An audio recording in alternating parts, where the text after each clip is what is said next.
and not as much synergy with other hunter cards. But if you're running that mech style, you don't really care too much about the synergy with other cards like Kill Command. So, wow! Handlock versus handlock. Yep. Trump handlock putting it up to the mirror. And it seems like Trump is going to switch here. Not the big a fan of Warrior versus handlock.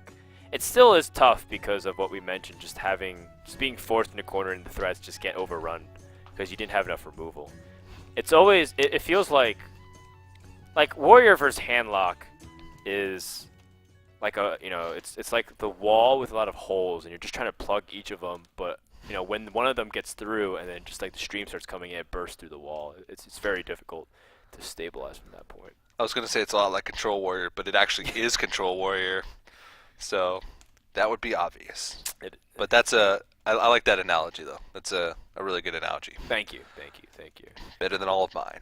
But we are going to go into this match, and I mean, I'd like to say this matchup comes a lot down to experience in the matchup. And I think Magicamy would have the edge in that. But maybe not, because Trump actually plays a heck of a lot of handlock. Yeah. He does, and he played a lot of it recently, too, on stream.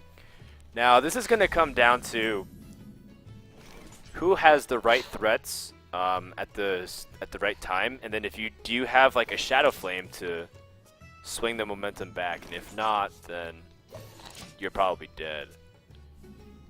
You have to be really careful in this matchup not to overextend, especially later on, because it can be pretty enticing to want to put out just like one-up your opponent with more big threats. But Shadow Flame is such a huge swing card in that regard because you can have beneficial trades. Whoa, hello! Wait, what? How have we not seen this card? She got down to 5 cards remaining. Wait. She already has a Golden Mal'Ganis too? That's not right. When you have all golden cards, it's pretty easy to accumulate enough dust to make another golden. That's not right, man. Are you okay? I'm just upset. I don't have any golden legendaries other than Malygos, which I opened once. Like a long time ago in the beta. You know, Frodan, I have a golden Deathwing. No, you don't.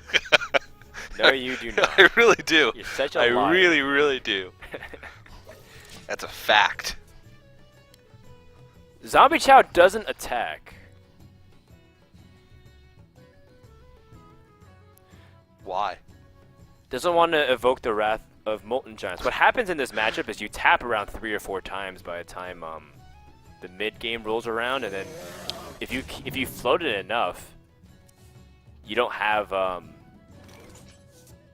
like if you float enough health, then you can't play the Molten Giants, and she doesn't have removal in her hand. What a draw too to pick up this Ironbeak Owl perfectly. Did she do the damage onto the Twilight Drake? Or does she toss in the Zombie Chow? The Zombie Chow is actually very powerful to disrupt your opponent. If, say it's like turn 8 and he has like 6 health and you just suicide Zombie Chow. Yeah. It like prevents them from playing Molten Giant. And it's also getting some more value out of that Twilight Drake on the off chance that an owl would come out. This is a new way to play this matchup, for sure. In a sense that not a lot of people take this approach at all. No. It's all about like, well, I have cards that might be able to kill you with Hellfire and Dark Bomb and stuff, but look at her hand. It's decorated with golden legendaries. It's a very, very slow version of handlock. Okay, Amy, stop that. She's getting the perfect answers every time. The BGH right here. Now the question is, will she not attack again? It's consistent with her decisions. Kills off the Ancient Watcher because of Shadow Flame opportunity. Yep. Her Trump would be able to silence the Ancient Watcher, attack into the Drake, and then Shadow Flame it. Wow. This is very impressive. This is play from next Magic. level. This is very impressive play from Magicamy. If it works out well, I mean, Trump could easily just like overrun her if it ends up being that way, but Yeah. this is very impressive. Frodan is very giddy right now with his new Tempo Storm pickup. Magicamy. Are you just gonna keep referencing that? Yes. The entire cast. I'm trying to bait you into sharing all the juicy details behind the acquisition of Magicamy. The details are fault us, so Magicamy did very well. She is very well connected amongst a lot of the players. Like not just Temple Storm guys, but also like Sho and a few of the Magicamy friends like Teray, etc. Yeah. Storm. And someone suggested it. We looked into it, and Raynad acquired her. Boom. Awesome. How's that for drama? That Better was- than Raynad X Leah. I don't think that even won. Still better than Twilight. Yeah. Well, Magicamy has definitely impressed me over the past couple weeks, and just by this game alone, this is some pretty next level handlock play. The Mal'Ganis is what's really interesting to me, because I wonder if that ends up being a factor whatsoever. Unlike those bombs. Those bombs did nothing. It's the ultimate late game drop. When you get into fatigue, Yes. and your opponent's like out of removal, and they're like relying on using Like, fatigue as a win condition. Mal'Ganis is nothing but immunity, right? The only demon you have in this deck is Jiraxis. And he's not coming out onto the field. Is there another demon in the deck that I'm ignoring here? Well, Infernals. Oh, dude, that is true. Wait, but why? Why would you want that? You're like, whoa, that's so cool. Wait. But why? Because I think that Mal'Ganis is just like the ultimate late game card. Like you play it like Yeah. after Jiraxis, and you don't even. I think you're right. It's just an immunity tool. I mean, it's great to get those +2/2s, +2/2 on the Infernals. If Infernal is even a demon, I don't even have confirmation on that. I threw that out there as an assumption because Infernal seems like a demon. I mean, why wouldn't it be? Yeah, it has to be. Yeah, but it's like you get to those wars where, especially in warrior matchups or in slower matchups, where fatigue does come into play. Usually, your opponent will use their removal, with considering in that they're going to win with fatigue. You throw out a Mal'Ganis, they're out of gas, they're out of removal, you just win. So, well, with that knowledge, I wonder if it becomes a factor. Maybe not. Either way, everyone's been put on notice, at least people who are watching here. There's no easy way to summon two, right? We didn't see a Void Caller. No, Nope. there's no way. Cool though, very cool. Look at this. You just got to Look at summon her at the deck. old. She's got Ragnaros and Mal'Ganis and Sylvanas. How's that for greedy? Well, I think a lot of players have been experimenting with another big legendary to sort of slow down handlock even more, for the more controlled matchups. I think some players were fooling around with Sneeds, Life Coach was, and I think even Firebat when he in his Pinnacle run, his handlock deck. Maybe no, it wasn't Firebat. Somebody played it as well. Sneeds and handlock. Okay. I mean, they're two completely different cards. They serve two completely different purposes, but just that late game Sneeds slow and slot. Mal'Ganis? Yeah. No. What you do is you play Sneeds, you Shadow Flame it, and then Mal'Ganis comes out. Whoa! Crazy! Am I right? That play almost feels like Control Warrior. You're so stupid. Oh man. Well, looks like Trump's gonna Shadow Flame, and hopefully this Boombot can do some work. No, it only makes it a cheaper Molten Giant. No, that's worst case scenario, I think, for that Boombot. The Boombot did not serve its purpose. Okay, is this a safe time to Jiraxis? I think so. Aw. Because I thought that the player that can get Jiraxis out Yeah. is generally like at a pretty good advantage, and it's like super duper safe. Yeah. Because your opponent's at 19. Like, what is he gonna do in response? Yeah.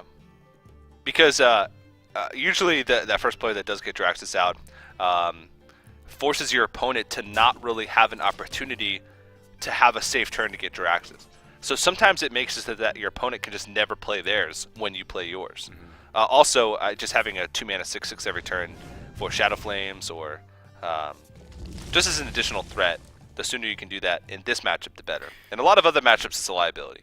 But in this one, I think that sooner is better. I like it against Priest as well. Oh yeah, that's true. Against Priest, it's generally pretty strong. Haven't seen a Priest in the past 2 weeks except for Brian Kibler in week 5. Yeah, we did see Brian Kibler in week 5. Priest has definitely fallen off of the radar a little bit, but all it takes is a player to tweak it a little bit, which is why it's sad that we haven't seen Amaz been able to innovate too much in Priest at the moment.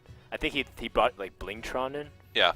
But that was for the King Gwyn event, and he did, I think, make top 4 that event. So since then, I don't think I've seen Amaz compete at all. Well, he is our Priest savior, so maybe he will innovate soon and appease the masses. Amaz is your savior for Priest? I don't play Priest. Gotcha. It's not like Control Warrior. It's not enough like Control Warrior. Yeah. Alright. You can only fit one slow deck into your repertoire, in my opinion. Well, this is actually a very crucial turn here for Magicamy. I feel like she can go for board clear and then play it a little bit defensive and slow.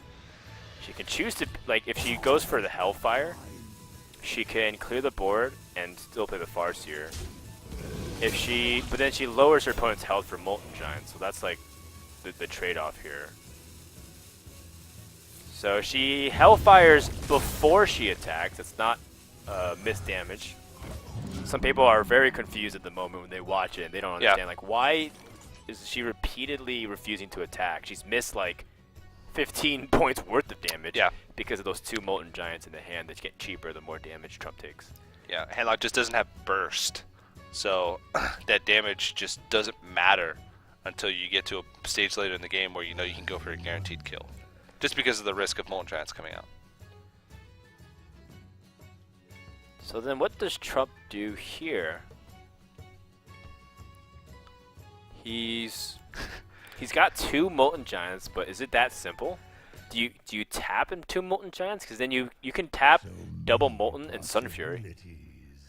His hand looks so boring, only because none of his cards are golden. That's a Jiraxis as well. I like this. Oh, Dark Bomb. Okay, fair enough. Well, this sets him up for a play next turn to be able to Jiraxis, just because he's gotten rid of those Molten Giants, which is the one of the things that hold you back the most from playing Jiraxis, because those Molten Giants they don't become unplayable, but very, very, very hard to play. So this silence with the owl and is actually like such a big problem here. I think Magicamy might have to Ragnaros here. Wow. She doesn't have a way to respond to his double Molten Giant. She's spent all game long preparing for this moment, and she's not prepared. She doesn't have the responses to the giants that she needs.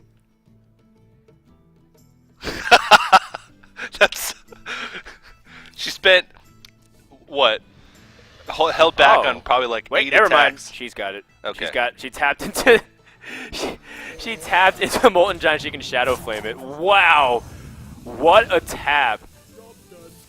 Calculated, because if she played Rag, she was almost certainly dead. Right, almost certainly dead. Yeah. So and with that Defender of Argus, she definitely would have been dead. Oh yeah. Okay. Well. Wow, this game continues. This is an intense game plot. This seems like Jiraxis. Jiraxis Owl? You can Jiraxis, coin Owl, and kill the Drake. Wow. Yeah, I'm not even joking. It's not a troll. You're looking at me like I'm trolling you. No. No, I'm looking at you like I'm amazed. Like, that's actually like a pretty good play. What in my face said you're trolling me? Just, how You went full Gooby eyes on me. Okay, well, I do think that's a fantastic play. I think you take it out. You don't have to use Siphon Soul. Yeah. If you play the... Okay, this is what you have to do, though. You have to Owl and then coin Jiraxis. You don't Jiraxis coin Owl. So many possibilities. The Owl is the messenger that paves the way like John the Baptist for Jesus. No, this is the wrong sequence, Trump. I don't... At first I was like, wait, is there like an actual game mechanic? Oh, wait, he's not... Wait. He's gonna coin out Inferno. Okay. Alright, well, he's going for the more aggressive route here. And then... Magicamy. I'm just expecting her to draw Sacrificial Pact right here. Yeah. Once upon a time. 10. She's got 10, 11 damage right now. Yeah. Wait. Holy crap, she could 50-50 coin flip to win the game with Ragnaros. And if she misses, she destroys the Inferno. So you use the Dark Bomb, hit the face, put him to 7 health with the Drake, and then just slam down Rag. Wow. And either way, that's a good situation. Because you still have 2 threats on the board. You're either winning the game straight up, or clearing the board completely. And Draxus is gone, so the health gain isn't there. Even a Siphon Soul wouldn't bring him back up. Well, you know, is there any other way? Do you have to do that? Oh, you don't have to. I mean, you can like double Dark Bomb Sylvanas. I'm kind of liking it the more I analyze the play. Yeah. Because your recovery options are pretty strong, and your opponent still has to have 4 damage unless he has Soulfire. This Ragnaros shot is going to determine the game, and we're burning down to the road. Trump can't even look. Oh no! Where's it gonna be? Oh! That is Game 5, and Magicamy goes to the semifinals, stopping Trump in his tracks. And what an explosive series! She didn't show any emotion until that Rag hit Wow. face. Oh, poor Trump. And a slight smile. I feel so bad. It's like you never want to go out like that, but it's pretty awesome to go out like that. Yeah. You don't want to go out. It's a little bit heartbreaking to lose a game off a coin flip, but even then, that still would have put Amy in a pretty good position. But still, that's a crazy way to end a 5-game best-of-5 series, which is going for the Rag. And the more I looked at it, the more that play just... you couldn't do anything else in that situation. So you could have gone for a very defensive play, but I like that play the more I analyzed it, because there's not going to be many more opportunities where you can drop Rag, because he's going to continue to build up Infernos every turn with the hero power. And well, I mean, that's it. It's single elimination. Let's take a look at the bracket to see what happened. Trump, his run has stopped here, and Magicamy not only secures a semifinal date with Flybird, but she also gets an invite back to the following week and earning some points. Our semifinals is as follows. We have Hyped versus Soleil, and then Flybird versus Magicamy. A possibility for a lot of interesting matchups, whether it's teammates or 2 players that came from the Open. One thing does remain, though, that 3 out of the 4 remaining players were not invited at all to ESL Legendary Series. And those are some pretty big names that just got knocked out in that quarterfinals. Zixo, Sho, and Trump all just get knocked out in the first round. So it's pretty cool to see the invited players, the open bracket players actually make it far. In the past couple weeks as well, they've had a lot of success, and Magicamy also made it through. So all 3 players, I wanted to say all 3 players that were invited from last week made it back, but Sho was knocked out in the first round. Still, though, those open bracket guys are really representing. Holding strong, holding strong. Well, that wraps it up for our quarterfinals. When we come back, we're going to have the semifinals. But before we do, we want to also thank our sponsors at Cooler Master, Wedge Digital, Crucial, as well as Newegg. You can check out all the cool products here below at the link to get discounts on storage, memory units, SSDs, and a lot more. Check out all the stuff, especially if you're in post-Christmas shopping mode. You still want to get some stuff. Celebrate Boxing Day through our sponsors. We'll be back with more action here at the Legendary Series of Week 6. Don't go anywhere. We'll be right back.